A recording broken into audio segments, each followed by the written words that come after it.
They studied us for decades before they struck, monitored our transmissions, analyzed our fleet compositions, watched our training exercises with the amused attachment of a species that believed it had already won. In their eyes, humanity was loud, scattered, emotionally unstable, and hopelessly backward. We had fewer ships, outdated energy cores, obsolete propulsion drives. They saw steel where they used plasma, grit where they used algorithms, and strategy rooted in instinct rather than precision models. We were a curiosity, an underdeveloped branch on the galactic tree. The Zarkit Dominion spanned half the known systems. They hadn't lost a battle in 4 centuries. Conquest was a science to them. They didn't invade. They calculated outcomes and executed optimized strategies. And when they turned their attention to Earth, they didn't do it out of fear. They did it out of boredom. They called it a containment mission, a neutralization sweep, a chance for junior commanders to gain combat experience against a low-threat target. Our outpost on Luna was vaporized in the opening salvo. No warning, no declaration. One moment it existed. The next, it was a memory floating in radiation. 17,000 lives gone. Civilians, engineers, scientists, families. The Dominion expected panic. A flurry of desperate communications. Surrender. Pleading. What they got was silence. The kind of silence that unsettles even apex predators. In their arrogance, they had missed the most important part of our fleet. The ships they analyzed weren't the only ones we had. Hidden deep near a collapsed star, far from standard patrol routes, sat an array of vessels that hadn't moved in 20 years. They called it Emberfall, what they believed was a decommissioned scrapyard, a failed weapons experiment from a forgotten war. In truth, it was a sealed vault, not a junkyard, a prison. Each ship in Emberfall had a name etched in loss. Vessels designed not just to kill, but to end conflicts through fear alone. They weren't tactical tools. They were statements. Monsters we hoped we'd never need again. Our allies had demanded they be mothballed after the Silicate War. Even we feared what they were capable of. But when Luna fell, a single directive pulsed through command channels. Protocol Black. A line drawn decades earlier, agreed upon in blood and silence. If activated, it meant one thing: no more negotiations. The message was relayed from Earth's Secure War Council to a single officer, isolated by design, whose duty it was to command a fleet that didn't exist. Admiral Suri Tanaka, war-forged, cold-eyed, a strategist with a memory like iron and a conscience sharp enough to cut. She didn't need time to prepare. The order was enough. They say when Protocol Black was received, she said only 3 words: "Wake the dead." The Zarkit intercepted no distress signals, no formal retaliation, only a strange power fluctuation near the dead star. Their analysts dismissed it. Glitchy systems. Perhaps an energy surge from the star's remains. Nothing unusual, not worth investigating. Just another decaying corner of space. But things were moving behind that curtain of silence. Emberfall ships, entombed in armor forged from neutron-cored alloys and wrapped in signal-reflective hulls, stirred. Systems long dormant began to breathe. Reactors lit like the hearts of newborn stars. AI cores booted, running diagnostics on lethal subroutines that had been dormant for decades. Engines grown back to life, star charts updated, weapon bays calibrated. And above them all, in the command bridge of the flagship Revenant, Admiral Tanaka stood alone, watching. Her hand rested on a cracked photograph. Her brother, killed in the final hours of the Silicate War. The ship around her pulsed like a heartbeat. And she waited for everything to come online, for the moment humanity would speak its answer, not in words, but in fire. The Zarkit gathered a fleet, thousands of ships. The deployment order was issued as a training scenario. Their command staff turned it into a broadcast, public viewing, entertainment. A primitive species had reacted with quiet defiance. Now they would be punished. The galaxy would be reminded of the natural order. What they didn't see was how calm Earth had become. Not a single official statement was released to the galactic network. No counter-threats. No screaming into the void. Just a blacked-out region of space where Emberfall had once been thought dead. And then A pulse, not a flare, not an attack. A signal, compressed, directed, deliberate, not encrypted, just extremely old. Ancient formatting protocols used only by a handful of Earth's most restricted systems. A single line of data that reached the Zarkith War network seconds before their fleet entered range. Your mistake was thinking we forgot how to fight, and then the stars shifted. The sensors on the lead Zarkith cruiser reported ghost contacts, impossible readings, multiple gravitational distortions, interference in their targeting systems. They believed it to be natural anomalies, but those distortions weren't background noise. They were engines, human engines. Emberfall's fleet hadn't jumped to the battlefield. They were already there, waiting, powered down, stealth, watching, measuring, and now awake. Within seconds, every Zarka scanner lit up in warning. 72 Dreadnought-class vessels. No active transponders. No known signatures. The AI systems began flagging them as unknown class. But by the time the Dominion could respond, the first strike had already launched. The Revenant moved first. Not fast, not sleek, but final. One beam, one hit. A Zarkith battlecruiser turned inside out. Its shields never registered the impact. Its core detonated in silence. No explosion, no flare, just a fold in reality where it had once been. The remaining Zarkith ships opened fire, but they weren't ready for what came next, because humanity had never forgotten war. We had only been waiting for the galaxy to remind us why we built monsters in the first place. Emberfall was never about numbers. It was about intent, about building something so terrible that it would never have to be used. It was the graveyard of humanity's worst ideas, forged not for glory, but for survival. Each ship in the fleet was a weaponized memory, a result of the only war humanity nearly lost, the Silicate War. The galaxy remembers the outcome. It does not remember the cost. Billions dead, planets stripped of life, Earth itself scorched in 3 places. The Silicate swarms didn't negotiate, didn't occupy, didn't conquer. They devoured. And for every ship we lost, we built 3 more. For every city that fell, we added names to the kill switch algorithms. We learned, and then we adapted. The Emberfall fleet was a final adaptation. Ships that didn't just fight, they remembered. Their cores weren't just code.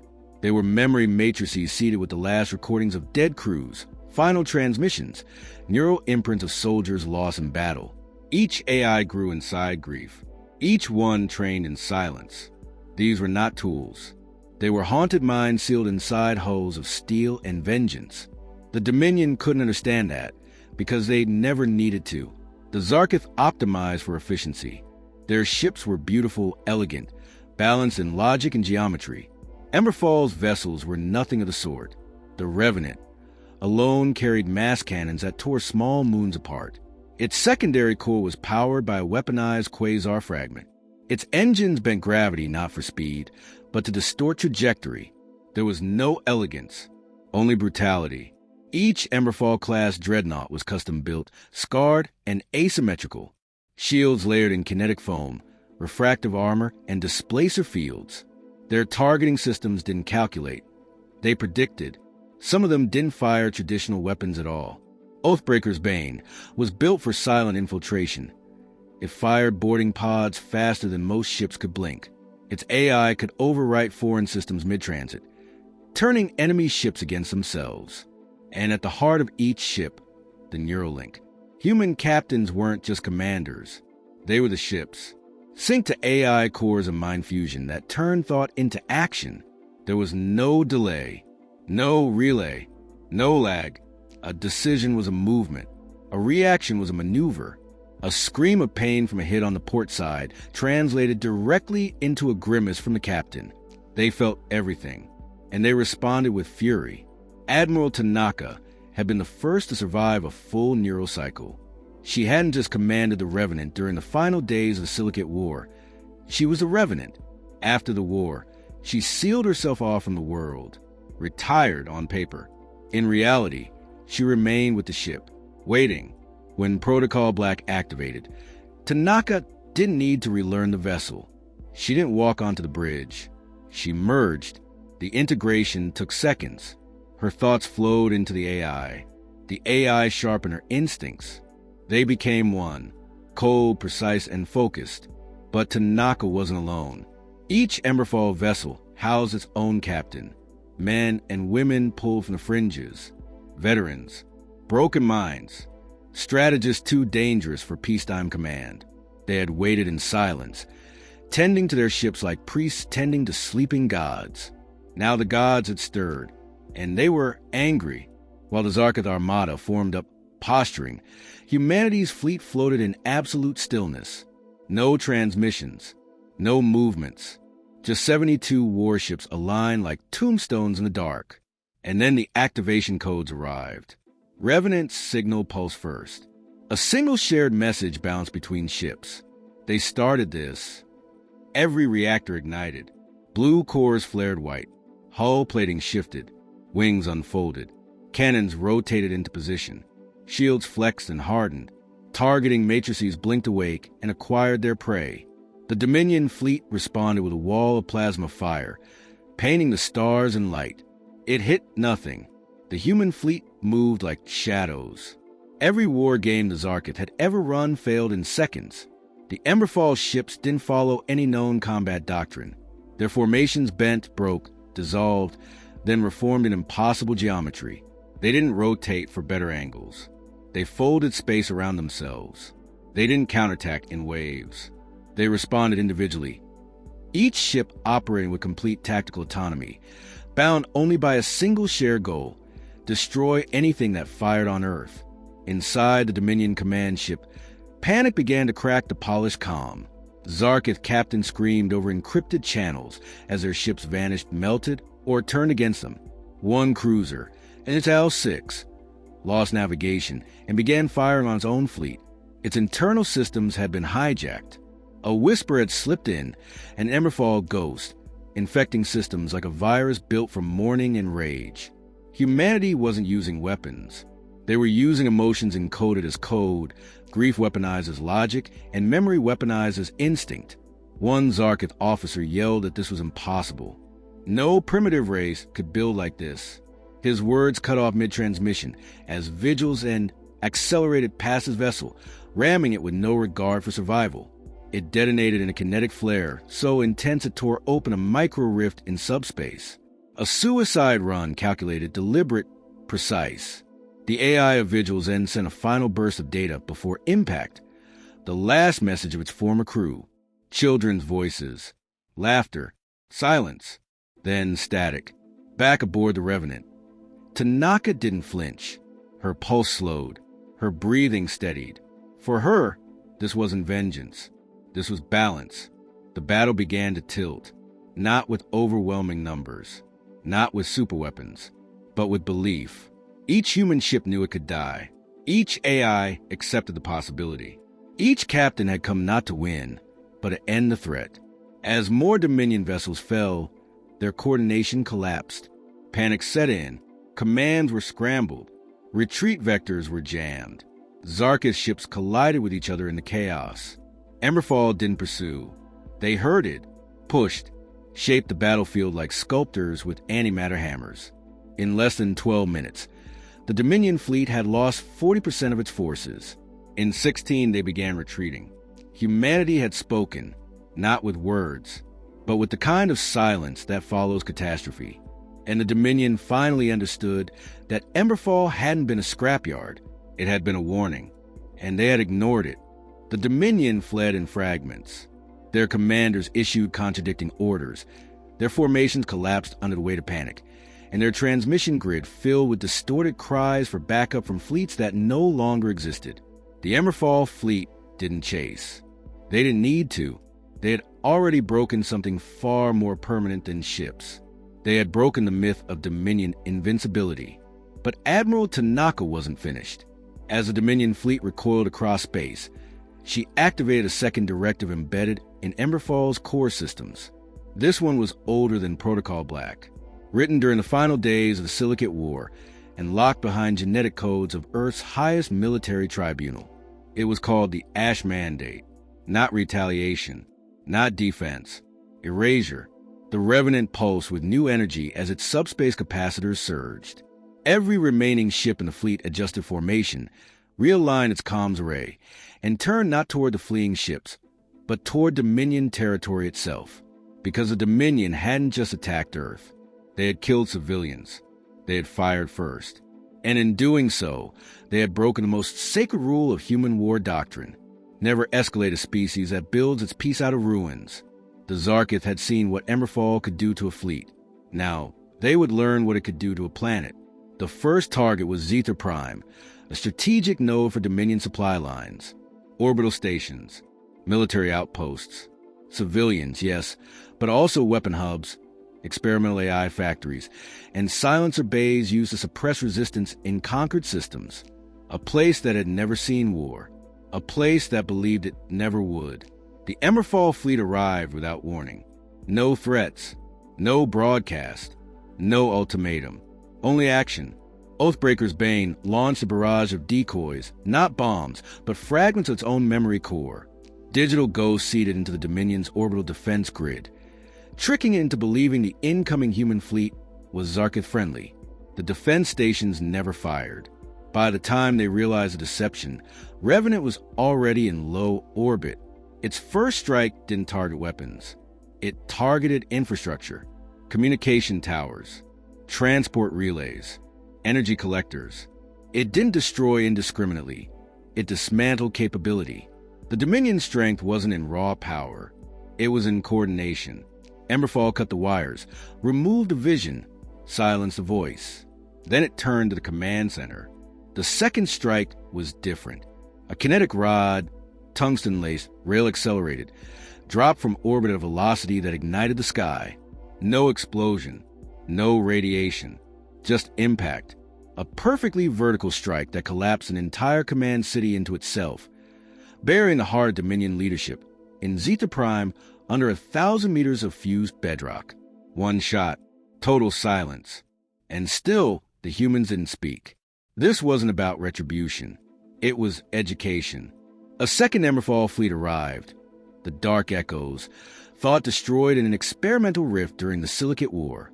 They emerged from folded space like phantoms, bypassing gravitational locks and deploying anti-orbital mines designed to pulse electromagnetic surges on detonation. Not fatal, just blinding. The mines went off. Dominion cities across the hemisphere lost power. Military drones fell from the sky. Surveillance grids collapsed. Data streams corrupted. The planet wasn't burning. It was being humbled. Humanity didn't want surrender. They wanted the Zarkith to remember. And they would. Because for the first time, the Dominion realized they weren't just fighting humans. They were fighting our dead. Every Emberfall AI carried trauma like a weapon. They didn't fire missiles from tactical protocol. They fired because somewhere inside them was a memory of a family vaporized by war, a child lost in a shelter breach, a name that never made it back to Earth. Every action was personal. Every ship was a tomb armed with fury. The Zarkith had logic, precision, mathematics. We had pain. And pain remembers. Word of the assault on Zeta Prime spread faster than the Dominion could suppress it. Across the outer colonies, fear shifted. Resistance groups, long crushed under the Dominion's heel, began moving, coordinating, inspired by a race they had once dismissed. A primitive species from a distant blue planet that had just shattered a myth. A message began to spread. No encryption, no barrier, just a phrase repeated across outlaw networks, rebel frequencies, and deep code message boards. The fleet that remembers. Everywhere it appeared, uprisings ignited, not because humanity asked for help, but because they had proven it could be done. The Emberfall fleet didn't stay long at Zeta Prime. As quickly as they arrived, they vanished. They didn't conquer, didn't occupy, didn't even land. Their purpose wasn't to take. It was to warn. But Admiral Tanaka wasn't finished. One last signal pulse through Emberfall's shared neural net. One more planet needed to be reminded, the Zarkith homeworld. Until now, it had been untouchable. A fortress world, shielded by planetary defense arrays, quantum barrier fields, and a fleet twice the size of the one destroyed near Earth. No enemy had ever reached it. No enemy had even tried. Until now, the Emberfall fleet emerged in the system's outer ring and waited. They didn't move closer, didn't arm weapons. They simply existed, orbiting in the dead space just beyond sensor range, flickering between detection like ghosts. It was a message louder than any declaration. We could reach you. We just chose not to. The Zarkith responded with mobilization. 100,000 ships began to converge. Anti-orbital cannons charged. Quantum shields activated. Entire regions of the planet shifted to full alert. And still, the human fleet didn't move. They didn't need to, because by then, the message had already been delivered. Not by force, not by words, but by what the Zarkith saw when they looked at their tactical displays and realized there were only 72 ships. And yet, they had undone a galactic power, not by outnumbering, but by outlasting, not by overwhelming, but by outwilling. The Emberfall fleet drifted for 13 more minutes. Then, without firing a single shot, they jumped. They left the system. But the fear remained, because now the Zarkith understood something the galaxy had forgotten. You can defeat armies. You can break planets. You can even silence civilizations. But you can't kill a species that taught itself to endure. In the days that followed Emberfall's withdrawal, the galaxy held its breath, not out of hope, out of fear. The Dominion had ruled with brutal efficiency for centuries, but in the silence that followed the assault on Zeta Prime, something changed.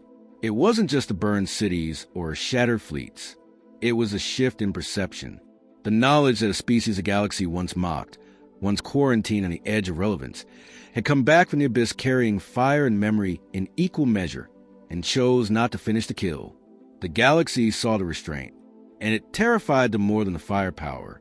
On the Zarkith homeworld, propaganda systems sputtered, choking on half-truths and redacted data. Their own citizens no longer believed the broadcasts. Too many survivors. Too many secret transmissions. Too many ships that didn't return. Too many whispers about ships with names like Gravedigger, Iron Prayer, and Revenant. And worst of all, no demands. Humanity hadn't asked for tribute, territory, apologies, or treaties. They hadn't asked for anything. They had simply acted. The Dominion responded with paranoia. Commanders were purged. Fleets were recalled. Resources once used for expansion were redirected inward. The most terrifying enemy, they realized, was one that didn't care to rule. One that burned only what was necessary. One that let you live, just long enough to think about what you had done. In the Outer Rim systems, where rebellion had simmered for decades, the Emberfall footage became doctrine. Not a myth, not a legend, a warning. The humans didn't broadcast messages, but others did. Outlaw channels compiled combat footage, decrypted partial logs, and uploaded Ghost Captain audio bursts that somehow survived battlefield data decay. One such clip, taken from a pirate drone during the retreat from Earth, became viral across a dozen systems. It showed the Revenant moving between 3 Dominion warships, all firing in full volley. The human ship didn't dodge. It absorbed. It pushed forward. And then, with a single blinding pulse, it ended all 3 targets in one motion. No sound, no declaration, just efficient devastation. The video was stamped with the words, "Do not wake what has already buried its dead." Emberfall's legacy didn't spread by ambassadors. It spread like infection, memory laced into every rebel cell, every smuggler ship, every black market weapons dealer who had once believed humanity was irrelevant. Not anymore. Earth, meanwhile, remained quiet. No parade, no speeches, no declaration of victory, just rebuilding. The cratered cities were mended in silence. Graves were tended with new care. Civilians returned from bunkers, not with celebration, but with the heavy knowledge of what it had taken to survive. Emberfall had done its job, but the people who built it knew what that meant. The cost wasn't paid in battle. It was paid in what they had to become to survive. Admiral Tanaka didn't return to command. She remained fused to the Revenant, drifting in high orbit above Earth, watching, waiting, not as a leader, but as a relic, a monument made of flesh and steel. No longer entirely human, no longer entirely machine, just necessary. The other captains, too, vanished into the silence. The Emberfall fleet returned to its shroud. Some ships landed in hidden dry docks. Others disappeared into deep space, cloaked in memory static and gravitational mirage fields. The world knew they existed, but not where they were, and that was the point. Because now the galaxy would have to wonder, were they truly gone, or just waiting again? The Galactic Council, which had long dismissed humanity as emotional and erratic, now convened an emergency session. Dozens of species sat around hollow-core projectors replaying the Emberfall engagements, watching again and again how 72 ships dismantled a force 20 times its size. They searched for patterns. There were none. They tried to predict human behavior. They failed. Humanity had not acted for conquest, nor for revenge. They had acted from a deeper impulse, survival at any cost. And that kind of motive couldn't be reasoned with, because it didn't require validation. It didn't ask permission. So the Council did the only thing it could. It rewrote the galaxy's rules. Earth was no longer listed as a Category 5 emerging threat. It was listed as Category 0, unapproachable. Trade envoys were forbidden. Surveillance was banned. Any act of aggression, no matter how small, would be treated as species-level provocation, not because of what humans might do, but because of what they had already done and chosen not to finish. And the rest of the galaxy? It learned a different lesson. It learned that beneath humanity's laughter was grief, that behind their culture and music and art lay a history of apocalypses survived and remembered, that humans do not bluff, do not posture, and when they go quiet, it's already too late, because humanity had built a fleet for one purpose: to remind the galaxy that memory does not die, it simply waits. And now the galaxy remembered, forever,